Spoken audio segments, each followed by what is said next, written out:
Lucas capítulo 1. Voy a hablarles en esta noche lo que se conoce como un mensaje temático doctrinal. Quiero hablarles sobre la encarnación de Cristo. Lucas capítulo 1, versículo 26. A propósito de la Navidad. ¿Sí? ¿Ya lo tienen ahí delante de ustedes? Síganme por favor, en su lectura dice: al sexto mes el ángel Gabriel fue enviado por Dios a una ciudad de Galilea llamada Nazaret, a una virgen desposada con un varón que se llamaba José, de la casa de David, y el nombre de la virgen era María. Y entrando el ángel en donde ella estaba, dijo: Salve, muy favorecida, el Señor es contigo, bendita tú entre las mujeres. Mas ella, cuando le vio, se turbó por sus palabras, y pensaba qué salutación sería esta. Entonces el ángel le dijo: María, no temas, porque has hallado gracia delante de Dios. Y ahora concebirás en tu vientre, y darás a luz un hijo, y llamarás su nombre Jesús. Este será grande, y será llamado Hijo del Altísimo. Y el Señor Dios le dará el trono de David su padre, y reinará sobre la casa de Jacob para siempre, y su reino no tendrá fin. Entonces María dijo al ángel: ¿Cómo será esto? Pues no conozco varón. Respondiendo el ángel le dijo: El Espíritu Santo vendrá sobre ti, y el poder del Altísimo te cubrirá con su sombra, por lo cual también el santo ser que nacerá será llamado, ¿cómo? Hijo de Dios. Vamos a darle gracias al Señor. Padre, gracias por tu presencia en medio de nosotros. Gracias por darnos el regalo más precioso que pudiéramos haber recibido, tu Hijo Jesús. Gracias, Jesús, por haber venido y regalarnos la vida eterna. Háblanos, Señor, en esta noche. Enséñanos más acerca de ti. Te lo pedimos en el nombre de Jesús. Amén. Este pasaje que acabamos de leer aquí se le conoce como la Anunciación. Como ya leímos, que el ángel viene y le da el mensaje a María del nacimiento sobrenatural milagroso que ella iba a ser la testigo principal por ser una virgen. Miren, el nacimiento virginal de Jesús es una parte esencial del cristianismo en todas sus expresiones. ¿Sí? Me refiero denominaciones, todo el que se precie de ser cristiano católico, cristiano presbiteriano, cristiano bautista, con todos esos apellidos que luego nos ponemos, ¿no? Pero que se precie de ser un cristiano, sabe que es esencial para él esta doctrina del nacimiento virginal de Jesús. Porque Cristo, el eterno Hijo de Dios, se hizo hombre, concebido por el Espíritu Santo en el vientre de María, como acabamos de leer aquí. Y esa doctrina de la encarnación de Cristo, les vuelvo a repetir, es esencial. Si el nacimiento de Jesús no hubiera sido sobrenatural, como nos narra la Escritura, tendríamos a cualquier hombre como Buda, Confucio, y no, pues vámonos detrás de ellos, y ¿cuál sería la diferencia? Pero, sin embargo, mejor dicho, vemos que el nacimiento de Jesús fue precisamente eso, milagroso. Pero aquí surgió una pregunta: ¿por qué tuvo que ser Dios y hombre a la vez? ¿Cómo está eso? Dios y hombre a la vez. La respuesta sería la siguiente: porque como Dios era el único que podía salvarnos. ¿Sí? Esa es la respuesta. ¿Por qué era Dios y hombre a la vez? Porque como Dios era el único que podía salvarnos, y como hombre sin pecado, sin mancha, era el único que podía representarnos delante del Padre e interceder por nosotros, al ser un hombre sin pecado y sin mancha. 1 Timoteo capítulo 2 versículo 5, no lo busque, dice: porque hay un solo mediador entre Dios y los hombres. ¿Quién? Jesucristo, hombre, dice. Jesucristo, hombre. A través de la historia del cristianismo, siempre Satanás, el enemigo de Dios, aquel que tentó al mismo Hijo de Dios para hacerlo que su ministerio o su misión aquí en la tierra fuera truncada, ese mismo sigue influenciando las mentes de muchos hombres, de muchas personas, y a través de la historia del cristianismo se han levantado doctrinas heréticas, herejes, ¿sí? que son totalmente en contra de lo que realmente sucedió en la vida de Jesús, en la persona de Jesús. Y es así como van apareciendo doctrinas en cuanto a la humanidad y la divinidad de Cristo. Por ejemplo, en el año 100 después de Cristo aproximadamente, apareció una doctrina que se le conoció como docetismo, que negaba la naturaleza humana de Cristo y solamente afirmaba su naturaleza divina. Y eso no es correcto, ¿sí? Enfatizaba entonces su naturaleza divina solamente, pero negaba que él había sido hombre. Pero vamos a ver qué dice la Biblia. Vamos a 1 de Juan capítulo 4, en el versículo 1. A ver qué dice respecto a esta doctrina. 1 de Juan capítulo 1, 4, versículo 1. Entonces, ellos decían que Jesús no era humano, sino solo divino. Pero ¿qué dice aquí? Amados, dice 1 Juan 4:1, no creáis a todo espíritu, sino probad los espíritus si son de Dios, porque muchos falsos profetas han salido por el mundo. Noten algo, esta escritura que escribió Juan fue de las primeras cartas del cristianismo, y ya entonces estaba esta doctrina, que sigue siendo en algunos sectores aún del cristianismo, fíjense.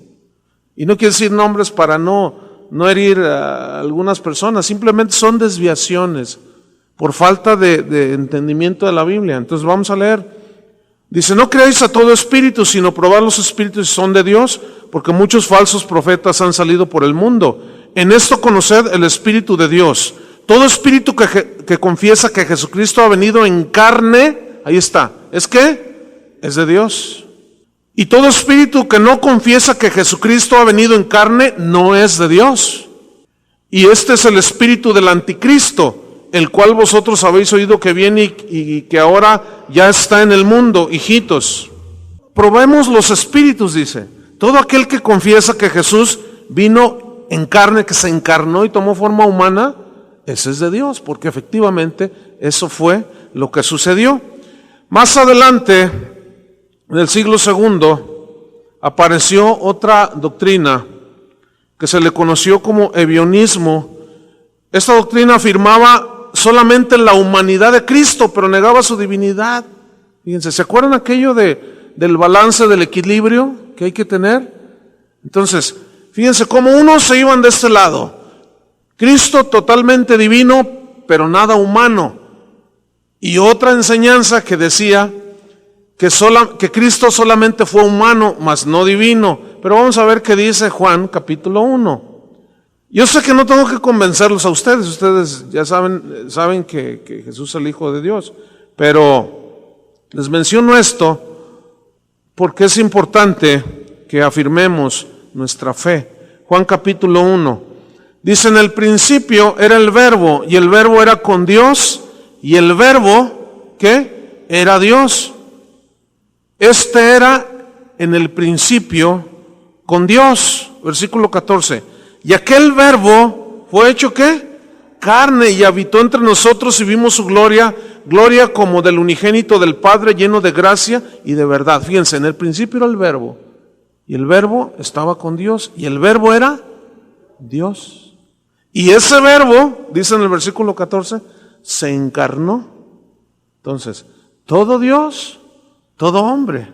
Ninguna de estas dos tendencias son correctas. Más adelante, pasaron años, y el cristianismo seguía más o menos puro, pero empezaron a salir todavía más doctrinas. Y por allí en el siglo IV, después de Cristo, salió una doctrina que se conoce como el arrianismo. Esta doctrina afirmaba la naturaleza humana de Cristo, fíjense, pero su naturaleza divina la reducía a la del ser más excelso creado. O sea, decía que Jesús era creado. Y esa doctrina es muy actual. Hay un grupo sectarista que van y tocan la puerta, que te venden en la atalaya. Ellos han rebajado la divinidad de Jesús a un ser creado, dicen ellos, superior a los ángeles. Pues Jesucristo no es ni un ser creado. Vamos a ver en Colosenses. Fíjense cómo van saliendo un montón de pensamientos a través de la historia. Fíjate, ¿ya lo tienen? Colosenses 1:15. Él es la imagen del Dios invisible. Y ellos, fíjense esto, dice, el primogénito de toda creación. Ellos dicen, ya ves, el primero de toda la creación. Pero aquí no está hablando, aquí más bien está diciendo, el primogénito de toda creación es el que tiene el primer lugar en todo, según el contexto que vamos a leer. No el primer lugar de creación, sino el primer lugar sobre toda la creación. Porque fíjate, dice el versículo 16, porque en Él fueron creadas todas las cosas, las que hay en los cielos y las que hay en la tierra, visibles e invisibles, sean tronos, dominios, principados, potestades, todo fue creado por medio de Él y para Él. ¿Entonces fue creado Él? No, dice que en Él. ¿En quién? En Jesús, porque está diciendo que Él, refiriéndose a Jesús, Él es la imagen del Dios invisible, el que está sobre toda la creación, el que tiene primer lugar en todo, porque en Él, o sea en Cristo, fueron creadas todas las cosas, las principados, potestades, tronos, visibles, invisibles, todo fue creado por medio de Él. Aquí ya Pablo dice, Jesús mismo, el Verbo de Dios, es el creador del universo. En Él fueron creadas todas las cosas, todo fue creado por medio de Él y para Él. Versículo 17, y Él es antes de todas las cosas y todas las cosas en Él subsisten. Y Él es la cabeza del cuerpo, que es la iglesia. Él que es el principio, el primogénito de entre los muertos, para que en todo, ¿qué? Tenga la preeminencia, por cuanto agradó al Padre que en Él, o sea en Jesús, habitase toda la plenitud. Cristo, Hijo de Dios encarnado, divino, pero humano también. Entonces, esta doctrina del arrianismo resurgió a partir del 1850, 70 más o menos, cuando salió esta doctrina de estas personas que creen que Jesús es un ser creado y que está encima de los ángeles. Jesús no es ningún ser creado. Él es el eterno Hijo de Dios, el que era desde antes de la fundación del mundo, el que en el principio era el Verbo, y el Verbo estaba con Dios y el Verbo era Dios. Entonces, todo esto es importante que nosotros lo entendamos, porque por ahí nos encontramos luego gente que dice cosas así, y esto es peligroso para la fe sana o la sanidad espiritual, porque si nosotros despojamos a Jesús de su divinidad, entonces lo despojamos de sus milagros y de lo que Él puede hacer por mí milagrosamente. Si lo despojo de su humanidad, me estoy cerrando la oportunidad de que Dios me entienda como ser humano. ¿Están comprendiendo? Entonces, por eso es muy importante que nosotros los cristianos, en estas fechas que se celebra el nacimiento de Jesús, aunque algunos son controversiales y dicen que Jesús no nació el 25, que nació en marzo, el día que haya sido. Mire, mi esposa tiene su acta de nacimiento el 15 de junio, pero nació el 5. Y yo no he hecho una investigación así que me parta la cabeza. Ay, Dios mío, será uno. Ahí está, mírenla. No me hago un lío, ¿me entiende? Es lo mismo con Jesús. Si nació el 25, ¿cómo hace su pozole y su ponche? ¿Qué tiene? ¿Qué tiene si es el 25, el 24, el 3 o el 35 de febrero? ¿Qué importa? Lo importante es que Él nació, ¿verdad que sí? Es importante. Y las pruebas, bueno, Él es un personaje histórico. Él dividió la historia en antes y después de Cristo. Entonces es un personaje histórico. ¿Sí? Entonces, estas doctrinas siguieron apareciendo otras. Por ejemplo, en el siglo a finales del siglo IV, apareció otra que era lo contrario al arrianismo. O sea, arrianismo era por los herejes que lo inventaban. Arrio se apellidaba este hombre. Y otro hombre, apolinarismo, se conoció, Apolinar se llamaba, que él decía que Jesús, o sea, era lo contrario del arrianismo, ¿sí? Entonces, siempre a Jesús, si ustedes notan algo, siempre a Jesús, a través de la historia, le han tratado de despojar, de añadir, de quitar. Pero, por ejemplo, los conceptos que el mundo secular tiene, por ejemplo, de Buda, es el mismo. De Confucio, es el mismo. ¿Se han fijado en eso? Sin embargo, de Jesús no. O sea, siempre, fíjense, siempre, noten esto, siempre la persona de Jesús han tratado de desvirtuarla. Siempre, siempre, siempre, siempre. O le ponen o le quitan. No hay que ponerle ni quitarle. Hay que creer lo que Él es. Lo que dice la Biblia que Él es. ¿Cuál es la base o punto de vista de nosotros los cristianos? Pues eso es lo que nos concierne a nosotros. Nosotros creemos que nuestra fe está fundada en la Biblia, la cual declara que Jesucristo es una persona que posee una naturaleza divina completa y una naturaleza humana completa. No está en dos naturalezas mezcladas, ni confundidas, ni divididas, ni separadas. Esos son de los llamados misterios de Dios. Él es todo Dios y fue todo hombre. Entonces, Cristo poseía todos los atributos de Dios, todos los atributos de Dios y todos los atributos del hombre. Vamos a leer en Colosenses capítulo 2, versículo número 9, para afirmar estos versículos, esta afirmación. Colosenses 2:9 dice, porque en Él habita corporalmente toda la plenitud de Dios. Ahí está. En Él, o sea, en Jesús habita corporalmente toda la plenitud de Dios. Esto es algo que no sé si les ha pasado a ustedes, pero yo me pongo a pensarlo y no me alcanza. Por eso Pablo decía que la paz de Cristo, que sobrepasa todo entendimiento, mora en vuestros corazones. Explícame esto acerca de la misericordia de Dios. Fíjate bien. Una mujer, desde el Antiguo Testamento, una mujer prostituta, ¿se portaba mal la señora esa? Pero cuando oyó que los espías del pueblo de Israel venían a conquistar Jericó, ella dijo, no, esa gente es de Dios. En ese momento vino el cambio en su corazón y dijo, no, yo quiero estar al lado de Dios. Y llegaron esos espías y los recibió en su casa. Y ellos le dijeron, mira, por cuanto has hecho misericordia con nosotros, Dios te va a bendecir a ti. De Rahab, la ramera, se le conoce así, cuando los israelitas entran y toman la tierra prometida o toman Jericó, que ellos van entrando, mejor dicho, a la tierra prometida, Dios guarda la vida de esta mujer. Entonces uno dice, ay, se portó mal esa señora, pero en cuanto abrió su corazón, recibió la misericordia de Dios. Hay unos personajes en la Biblia que a mí, mire, yo, la verdad, no.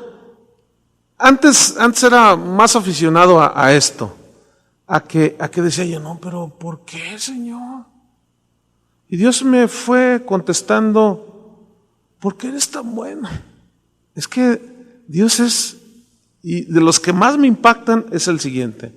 ¿Se acuerdan cuando David cometió adulterio con Betsabé y muere el hijo? Él asesina al esposo. ¿Se acuerdan de eso? Se muere el niño que dio a luz esta Betsabé. Después, cuando ya pasa el tiempo y bueno, el marido ya no estaba, dice la Biblia que la tomó por mujer. No trate de entender esto así, porque se va a hacer un lío, ¿eh? Yo al principio me hacía un lío, ahora ya no. Pero la toma y de ahí viene Salomón. Y Salomón fue hijo del rey David, que es el linaje del Señor Jesucristo. ¿Qué tal? ¿Cómo la ve?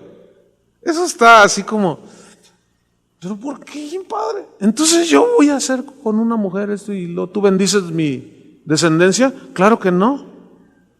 Porque el pensamiento de David no era ese. Él había cometido un pecado. Y como Dios nos ministró hoy a través de mi esposa, cómo la sangre de Jesús borra todos los pecados. Pero luego se aplica la misericordia y es algo que sobrepasa. No trate de entenderlo con la mente humana porque no le va a entrar. ¿Sí? No, sobrepasa. Y hay muchos otros casos en la Biblia. Ruth es otro. Pablo mismo decía, no, es que yo no puedo entender la profundidad, la anchura, la altura del amor de Cristo. Excede a todo conocimiento. Nada más, lo único que sé, decía él, es que yo era el peor de los pecadores y Él, por su gracia, por su misericordia, soy lo que soy y me puso como ministro de su palabra. Ese es Dios. Pero mire, esos son los atributos de Dios y Jesús los manifestó cuando estuvo aquí en la tierra. Pero no queramos, la Biblia dice, sed misericordiosos como vuestro Padre que está en los cielos es misericordioso. Es decir, que Jesús está como el modelo a seguir. Por eso es que en un cristiano no debe, sí puede, pero no debe dejar que la amargura se anide en el corazón. Porque se acuerdan del Padre Nuestro cuando los discípulos le dicen a Jesús, enséñanos a orar. Y Él les enseña a orar, diciéndole, perdona, en una parte donde dice, perdona nuestros pecados como también nosotros perdonamos a los que nos ofenden. Porque si nosotros no perdonamos a los hombres sus ofensas, tampoco nuestro Padre perdonará nuestras ofensas, nuestros pecados. Por eso es que una y otra vez la insistencia de Dios, hablándonos al corazón para no anidar la amargura, el rencor, el resentimiento, el orgullo, la avaricia. Todas esas cosas no tienen nada que ver con Dios. Hebreos, vamos a Hebreos. Entonces, ¿qué dijimos aquí en el versículo 9? Que en Él habita corporalmente toda la plenitud de Dios. Vamos a Hebreos capítulo 2:14. Fíjense, por un lado dice que en Él habitó toda la plenitud de Dios corporalmente. Ahora vamos a ver aquí qué dice. Así que por cuanto los hijos participaron de carne y sangre, refiriéndose al pueblo de Israel, Él también participó de lo mismo, o sea, hablando de Jesús, de carne y sangre, para destruir por medio de la muerte al que tenía el imperio de la muerte, esto es, al diablo, y librar a todos los que por el temor de la muerte estaban durante toda la vida sujetos a servidumbre. Porque ciertamente no socorrió a los ángeles, sino que socorrió a la descendencia de Abraham. Ahora vamos al capítulo 4, versículo 15.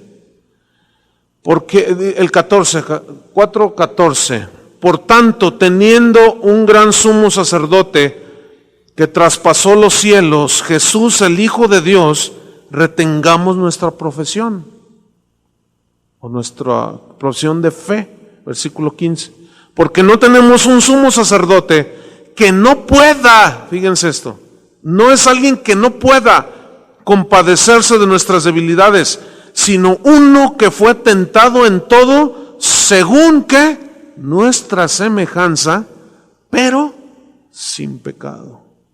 Esa es la gran diferencia entre Jesús y los grandes maestros de la historia y los grandes hombres de la historia, que sin duda los ha habido. Nada más que la gran diferencia entonces es que Jesús, siendo hombre, fue sin pecado. Fíjense las palabras de Jesús en una ocasión.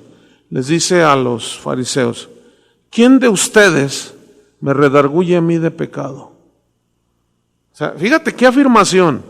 ¿Quién de nosotros se atrevería a decir algo así? A ver, dime una fallita que yo tenga. Ni Buda, ni Mahoma, ni el más pintado, ni el más ilustre ser humano de la historia puede pararse enfrente. Nadie ni siquiera lo pretendió hacer. Ni los grandes filósofos como Platón, Sócrates, tanto hombre ilustre en la historia. Ninguno ha osado pararse enfrente de su auditorio, de sus oyentes y decirles: yo estoy sin pecado. El ladrón en la cruz lo reconoció: este hombre es inocente. El mismo Herodes se lavó las manos y dice: no, este es inocente, yo me lavo las manos de lo que van a hacer contra este hombre. Porque no había uno solo. Dije Herodes, fue Pilatos. Bueno, para que no se me duerman. Entonces, Jesús, fíjense, Jesús, las palabras de él en boca de cualquier otro maestro no suenan igual, no se oyen igual, pero en la boca de Jesús son dichas con toda autoridad. Nosotros las leemos y se nos hace normal, porque creemos, es decir, normal en cierto sentido, pero también se nos hacen milagrosas. ¿Por qué? Porque cuando oímos de Jesús, cuando conocimos a Jesús, nos dimos cuenta de su santidad, de su pureza, de su limpieza. Porque no tenemos un sumo sacerdote que no pueda compadecerse de nuestras debilidades, sino uno que fue tentado en todo según nuestra semejanza. Pero él no cedió a la tentación. Por eso Satanás lo tentó desde un principio. Di que estas piedras se conviertan en pan. Tírate desde arriba, que al cabo dice la Escritura que Dios mandará a sus ángeles. Tentándolo porque él sabía que si Jesús cedía a la tentación, el plan de Dios se arruinaba. Pero Jesús se mantuvo hasta el final. Por eso, dice, era necesario que por medio del Hijo de Dios fuese quitado al que tenía el imperio de la muerte, esto es al diablo, por medio de su muerte, de su sacrificio. Pero fue necesario un nacimiento virginal, porque es el hombre con su esperma el que determina, el que al unirse con el óvulo de la mujer dan la fecundación, pero ya nace el ser humano con la naturaleza caída. Por eso es que en el griego original habla del esperma de Dios, pero atención, esto no significa que Dios tuvo relaciones sexuales con María. Dios no necesita tener relaciones sexuales para reproducirse.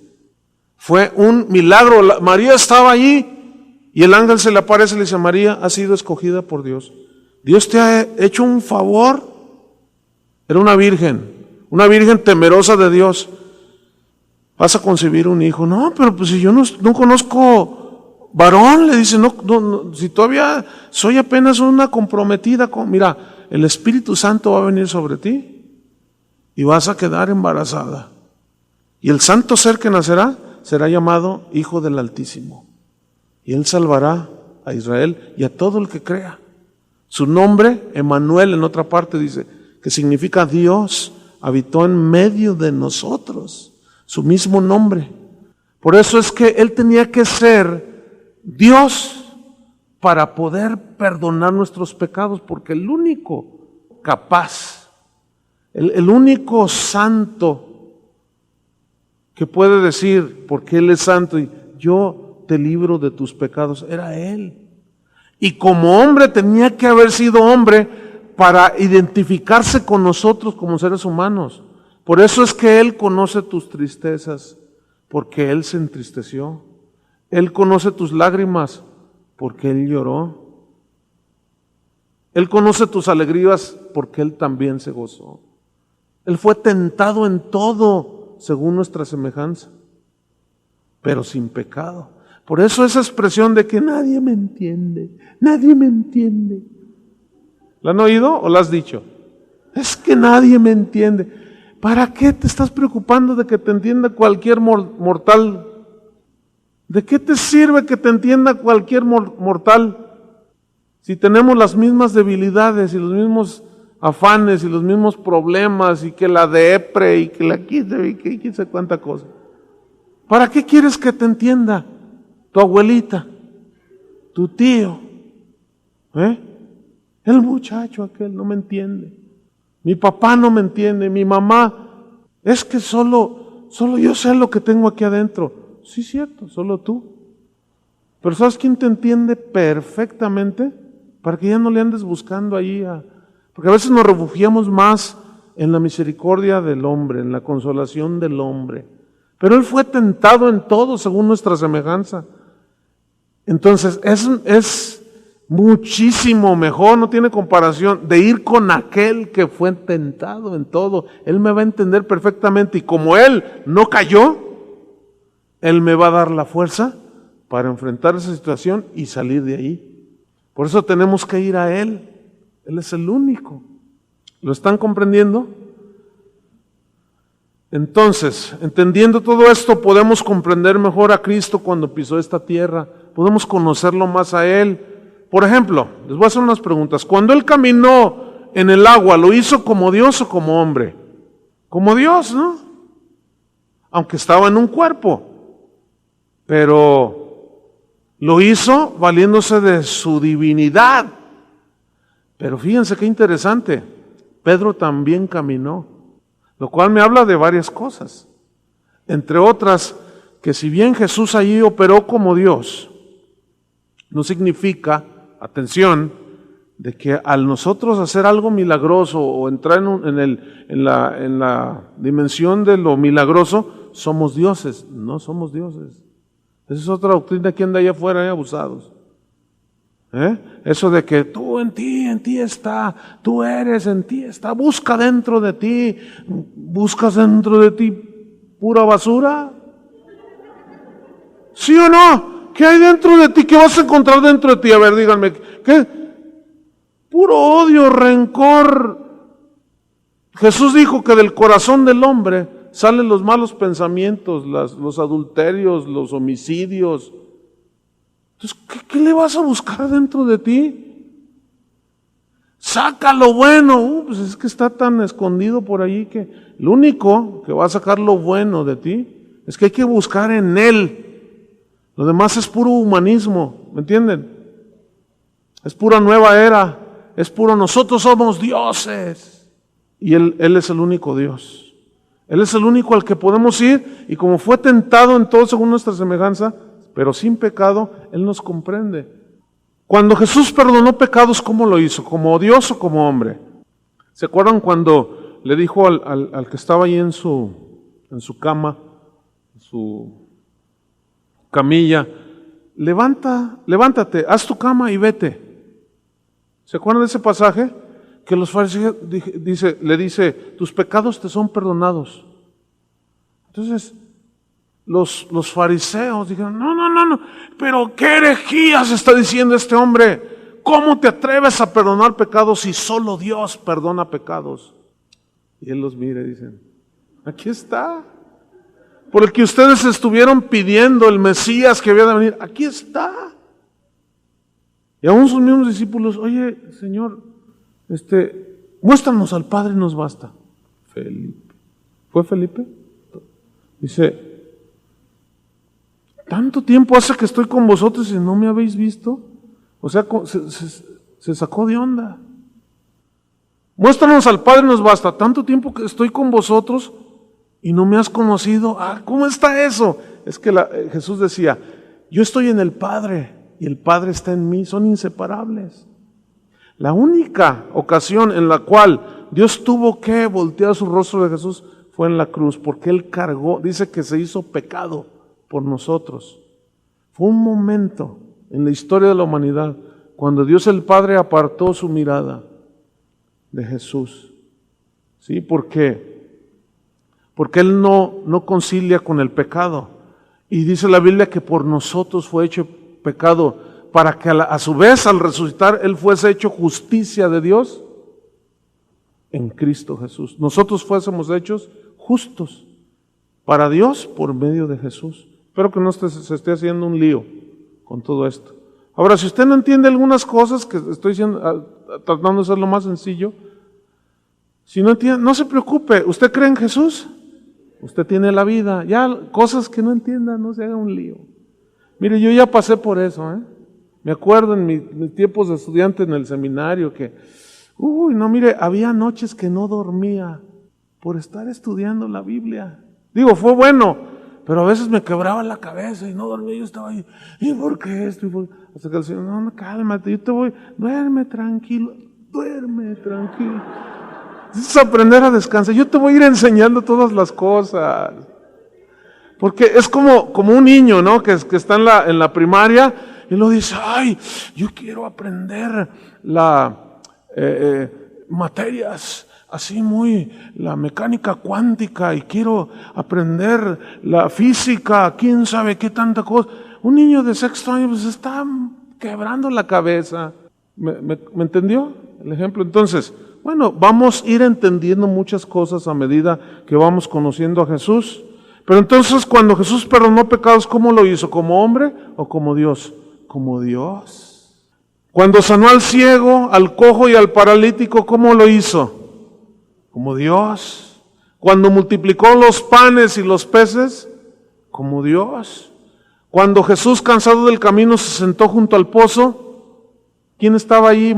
¿Cómo estaba manifestándose allí? Como hombre, cansado del camino, se sentó junto al pozo a la hora 9, y llegó una mujer de Samaria con un cántaro. ¿Se acuerda de esa historia? Pero dice cansado del camino. O sea, como ser humano, dice, en ocasiones les decía a los discípulos, ¿saben qué? Vámonos a descansar. Se alejaban de la multitud. Él mismo tenía que descansar. Cuando la barca se estaba hundiendo, él estaba en el fondo de la barca durmiendo. ¿Qué? ¿Cree que Dios se duerme? No, pero era hombre también. Cuando Jesús lloró, ¿cómo lo hizo? ¿Como Dios o como hombre? Como hombre. Lo que Jesús enseñó, ¿lo hizo como Dios o como hombre? Como Dios. Porque si no hubieran sido simples enseñanzas de hombre, como las de muchos hombres inteligentes en la historia. A mí me gusta leer lo que muchos hombres dijeron, y me gusta leer a los filósofos y a gente así que tenía pensamientos muy, muy iluminados, con mucha inteligencia y sabiduría, y uno dice, mira, qué cosas dijo, con qué profundidad disertaba, por ejemplo, Platón, y hablaba, y Sócrates, y gente así, incluso pensamientos de Buda, que uno dice, pero cuando leo a Jesús, es otra cosa. Porque antes de conocer a Jesús, yo había leído a Platón y a mucha gente ilustre, y nunca me hicieron doblar mis rodillas y decir, perdóname Platón, perdóname Buda. Nunca contristaron mi corazón o compungieron mi corazón, jamás. Lo más que llegué a decir de aquellos hombres, decían, híjole, qué grueso estaba este filósofo, qué tremendo, qué pensamientos, ¿de dónde los sacaba? Pero cuando leo a Jesús, cuando dice que si yo estoy cansado y cargado, vaya a Él y que Él me hará descansar. Imagínense, Platón nunca dijo eso, ni Buda, ni Confucio. Ellos siempre decían, busca en tu interior, busca dentro de ti. Hay una vaca, adórala. Y decían un montón de cosas. Fíjense cómo en su sabiduría se perdían. ¿Se da cuenta? Se perdían en su sabiduría y se iban por los lados. ¿Sí? Como los que tratan de desvirtuar la humanidad y la divinidad de Jesús. Cuando Jesús dijo en la cruz, tengo sed, ¿cómo lo dijo? Como hombre. ¿Quién estaba sufriendo ahí? El divino Hijo de Dios, pero que también era hombre. Tengo sed. Y cuando le enterraron la lanza, que salió sangre mezclada con agua, era su cuerpo, era su carne. Cuando Él muere y lo meten a aquella cueva, aquella tumba, y resucita, Mire, hay una doctrina que dice que Él resucitó como gases, que eran gases, como si fuera un fantasma, que su cuerpo alguien lo escondió para inventar que Jesús resucitó. Mire, usted puede ir a la tumba de Mahoma, de Buda, donde se cree que está Platón, de los grandes hombres. Aquí el otro día yo les decía que se fue una parejita, se fue a tomar fotos allá al panteón. Y yo andaba de chofer. ¿Quiénes eran, ¿Se acuerdan? ¿No se acuerdan?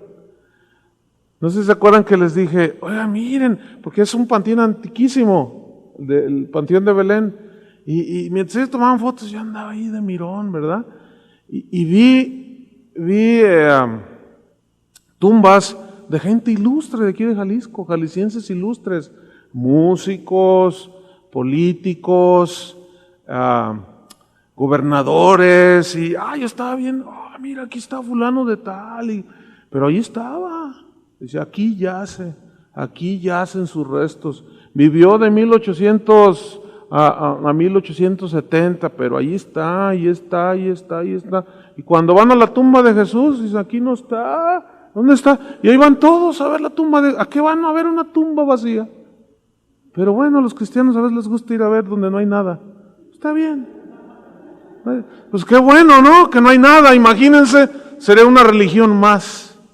¿No es cierto? Pero Jesús resucitó. El anuncio de los ángeles fue, no está aquí, ha resucitado.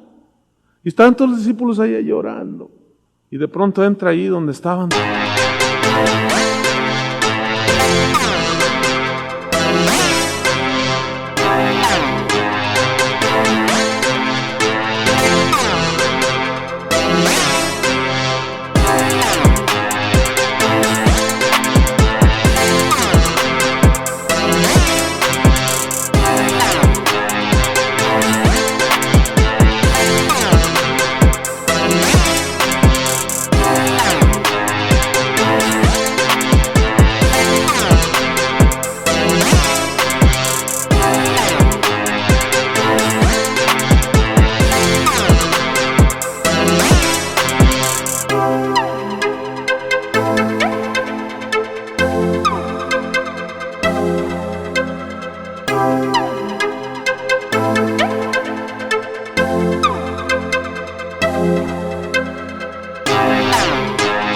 Todos y todos caen ahí, ¿verdad? Y Señor, y luego van y no estaba ahí Tomás. Andaba a lo mejor allá en el tianguis, comprando en la segunda, no sé. Ya volviendo a lo de antes, ¿no? Dice que Pedro se volvió a pescar y como a tratar de vivir la vida de antes. Y van y le dicen a Tomás, ¿sabes qué? El Señor resucita. No, sí, Tomás, Él resucitó. No, yo no creo, hasta no verlo. No. Si yo no meto mis manos ahí en sus llagas donde le traspasaron los clavos y meto mi mano aquí en el costado, no voy a creer. Es que no puedo, ¿cómo resucitar? ¿Cómo es eso? Y en eso estaban cuando Jesús entra con la puerta cerrada, dice la Biblia, porque su cuerpo ya era glorificado, que es el cuerpo que vamos a tener nosotros, que va a ser eterno.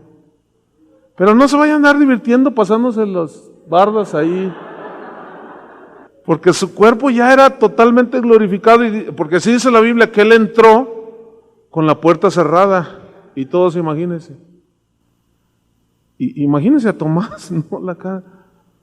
Dice, ven. Dice, ven. Mete tu dedo allí. Yo me lo imagino temblando, ¿no?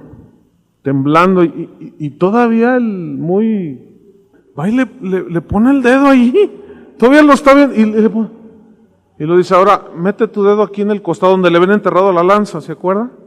Y mete la mano ahí a lo mejor entró todos los dedos. Fíjense qué tremendo.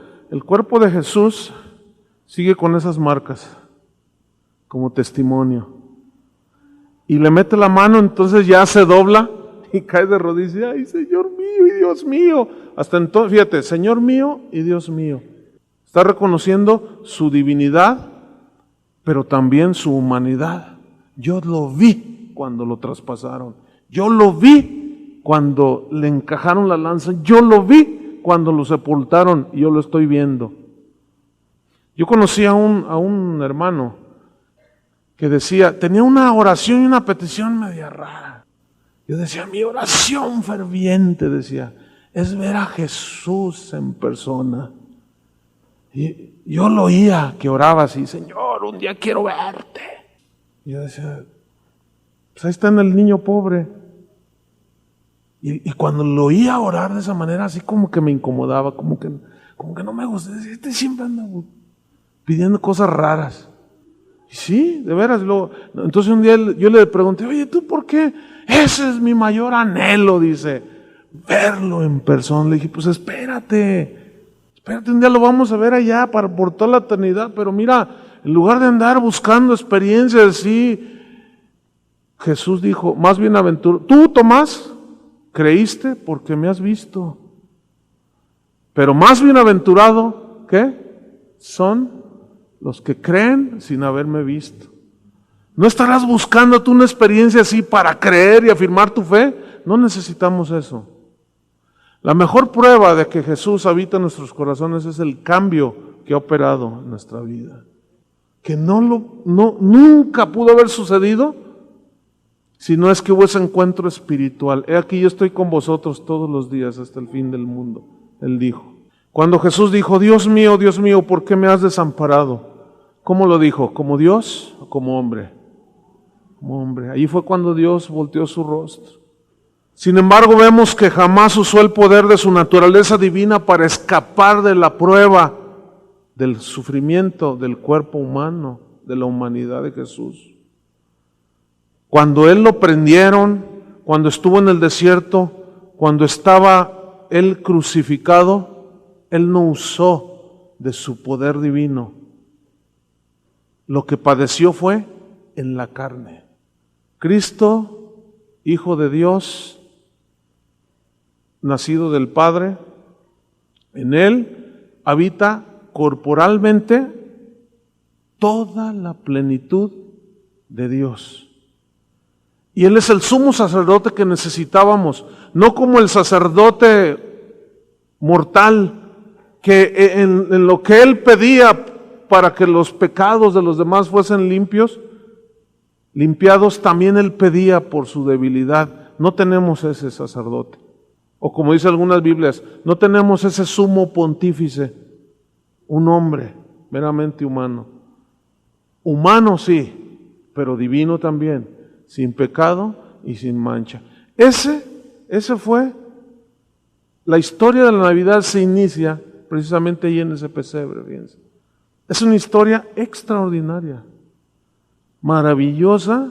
No sé, no tengo calificativos, me faltan, ¿sí? Para decir la grandeza y tratar de explicar la grandeza de Dios. Simplemente poder decir como Pablo decía, su gracia no la tengo en menos, su gracia me sostiene, su amor me levantó, su misericordia, su perdón.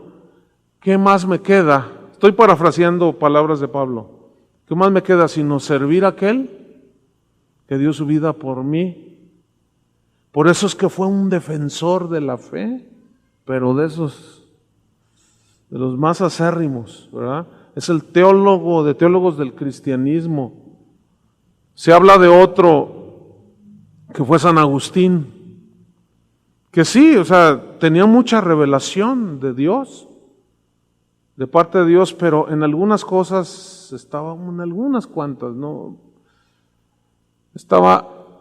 le llegaba al entendimiento y al conocimiento de Pablo, porque Pablo fue inspirado netamente por el Espíritu Santo para dejarnos todas estas escrituras.